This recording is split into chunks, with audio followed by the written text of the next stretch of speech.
সুপ্রিয় অষ্টম শ্রেণীর শিক্ষার্থীবৃন্দ, তো তোমাদের জন্য আজকে অষ্টম শ্রেণীর বার্ষিক পরীক্ষা এনসিটিবি কর্তৃক প্রণীত 2024 সালের বার্ষিক পরীক্ষার সিলেবাস অনুসারে একটি মডেল প্রশ্ন নিয়ে হাজির হয়েছি।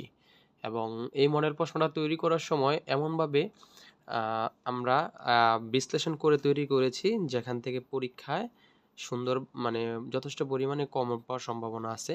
ইম্পর্টেন্ট অধ্যায়গুলি এবং ইম্পর্টেন্ট প্রশ্নগুলি দিয়ে আমরা এটা বাছাই করেছি। তো প্রিয় শিক্ষার্থী বন্ধুরা, চলো আমরা এটার মানবন্টন এবং এটা কীভাবে হতে পারে তার সম্পর্কে আমরা একটু দেখে নিই। প্রিয় শিক্ষার্থী বন্ধুরা, প্রথমে খেয়াল করো আমাদের এখানে যে ক বিভাগ দেওয়া আছে। শিক্ষার্থী বন্ধুরা খেয়াল করো, ক বিভাগ, এই ক বিভাগে আমাদের নৈর্ভিত্তিক অংশ অর্থাৎ 25 নম্বর এখানে লেখা আছে, কিন্তু এর মধ্যে 15 নম্বর হবে এমসিকিউ এবং এক কথায় উত্তর হবে আমাদের 10 নাম্বার, সব মিলিয়ে 25 নাম্বার। শিক্ষার্থী বন্ধুরা, প্রথমে দেখো এখানে আমাদের একটা মডেল এমসিকিউ দেওয়া আছে, যেমন চাঁদ ও পৃথিবীর মধ্যবর্তী দূরত্ব বেশি হলে তাকে কি বলে? এটা হচ্ছে অপভু। ঠিক এরকম দেখো এখানে একটা চুম্বকের একটা নৈর্ভিত্তিক দেওয়া আছে এমসিকিউ, যে নর্থ সাউথ।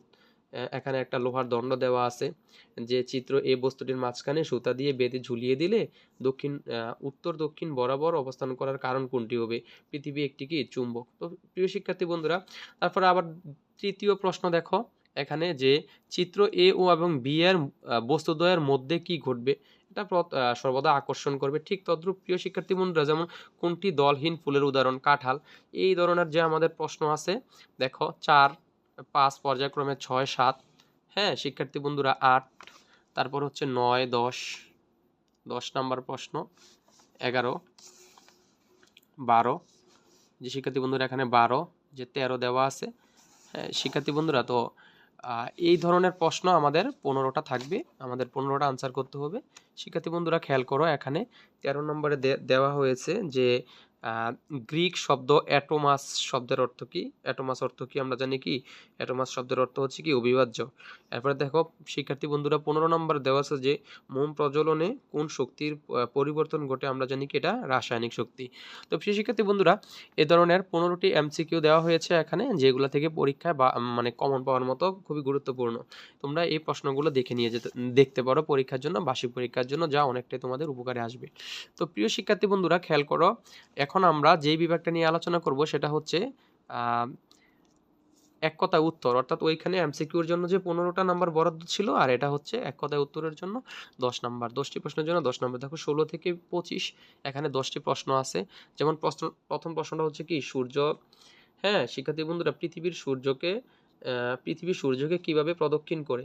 এই যে এইগুলা আছে, এই ধরনের প্রশ্ন এরকম 16 থেকে শুরু করে 16, 17 এরকম পর্যায়ক্রমে 25 পর্যন্ত। তো এখান থেকে শিক্ষার্থী বন্ধুরা এক কথায় উত্তর, অর্থাৎ যা প্রশ্নে বলছে তার শর্টভাবে উত্তর দিলেই তুমি 1 নাম্বার পেয়ে যাবে। তো শিক্ষার্থী বন্ধুরা এবার আসো খ বিভাগ।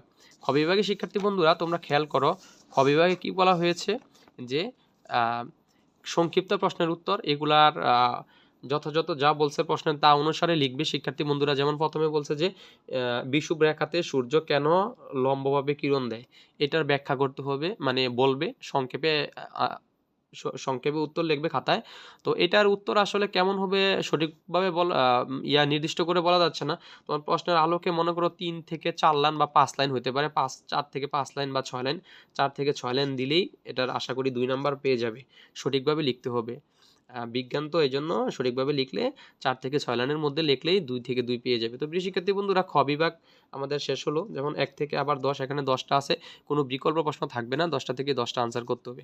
তো প্রিয় শিক্ষার্থী বন্ধুরা, আমরা এবার যাব বই থেকে যে প্রশ্নটা সরাসরি আসে যে বিভাগ থেকে, সেটা হচ্ছে দৃশ্যপট বিহীন, অর্থাৎ এখানে কোনো দৃশ্যপট থাকবে না, কোনো অনুচ্ছেদ থাকবে না, সরাসরি প্রশ্ন পরীক্ষাতে তুমি দিতে হবে, বই থেকে সরাসরি কমন পাবে। তো প্রিয় শিক্ষার্থী বন্ধুরা এখানে খেয়াল করো, বই থেকে যে প্রশ্নটা আসার সম্ভাবনা একদম সরাসরি, যেমন এখানে দেওয়া থাকবে এ বিভাগে 5টি থেকে যে কোনো 3টি প্রশ্নের উত্তর দিতে হবে, অর্থাৎ 3টা আনসার করতে হবে 5টি থেকে।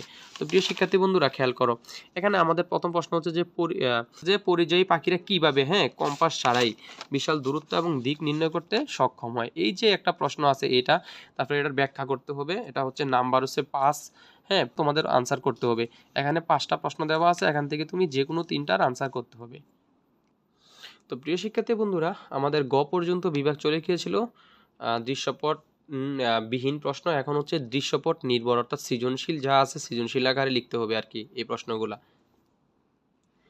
শিক্ষার্থী বন্ধুরা, এটা হচ্ছে সৃজনশীল প্রশ্নের মতো, তোমরা যে আগে সৃজনশীল পড়েছিলে এটার মধ্যে। দেখো শিক্ষার্থী বন্ধুরা, যেমন এখানে এই বিভাগে 7টা প্রশ্ন দেওয়া আছে। প্রশ্নের মধ্যে তোমরা দেখো, খেয়াল করলে দেখবা যে 1, 2 নং, এটা হচ্ছে 3 নং, এবারে 4, 5, 6, 7 এই ধরনের প্রশ্ন 7টা দেওয়া থাকবে। এখান থেকে তোমাকে আনসার করতে হবে 5টা সৃজনশীল, 5টা প্রশ্ন আনসার করতে হবে। তো প্রিয় শিক্ষার্থী বন্ধুরা, এই বিভাগের নাম্বার সবচেয়ে বেশি, 5টার জন্য প্রত্যেকটা 8 নাম্বার করে, 5টার জন্য 40 নাম্বার বরাদ্দ আছে। প্রিয় শিক্ষার্থী বন্ধুরা, এখানে প্রত্যেকটার প্রশ্ন দেখো 4 করে, মানে 4 করে 8 করে দেওয়া আছে। কয়ের জন্য 4 বরাদ্দ, ক্ষয়ের জন্য 4 বরাদ্দ। তো প্রিয় শিক্ষার্থী বন্ধুরা, এই প্রশ্নটা তুমি দেখতে পারো, এই ধরনের প্রত্যেকটা প্রশ্ন পরীক্ষার জন্য খুবই গুরুত্বপূর্ণ। যদি দেখো এখানে, এই যে এখানে একটা প্রশ্ন দেওয়া হয়েছে, এখানে আবার আরেকটা 2 নংয়ে চুম্বকের উপর ডিপেন্ড করে একটা প্রশ্ন দেওয়া হয়েছে।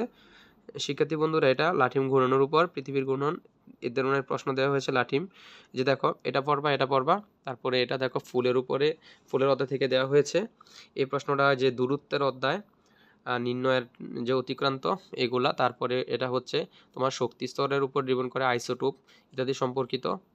এটা তোমাদের বইয়ের এটা হচ্ছে রাসায়নিক বিক্রিয়ার অধ্যায় থেকে এই প্রশ্নটা করা হয়েছে। তো প্রিয় শিক্ষার্থী বন্ধুরা, এটা হচ্ছে কোষ বিভাজনের অধ্যায় থেকে। তো শিক্ষার্থী বন্ধুরা, তোমরা যদি এই মডেলের প্রশ্নগুলা দেখেছো স্ক্রিনের মধ্যে 1 থেকে এখানে 3টা, এখানে 4টা, টোটাল 7টা দেওয়া হয়েছে। 7টা থেকে তোমার যে কোনো 5টা প্রশ্ন পরীক্ষা আসতে পারে। তো প্রিয় শিক্ষার্থী বন্ধুরা, এই প্রশ্নটা এমনভাবে করা হয়েছে যেখান থেকে তুমি যেন বার্ষিক পরীক্ষায় যথেষ্ট পরিমাণে কমন পাও। এগুলো দেখে ইম্পর্টেন্টগুলো দেখে প্রশ্নটা তৈরি করা হয়েছে। প্রিয় শিক্ষার্থী বন্ধুরা, তোমাদের সকলের বার্ষিক পরীক্ষা ভালো হোক, সুন্দর হোক, তোমাদের ফলাফল ভালো হোক, এই জানিয়ে আজকের ক্লাস এখানেই শেষ করলাম।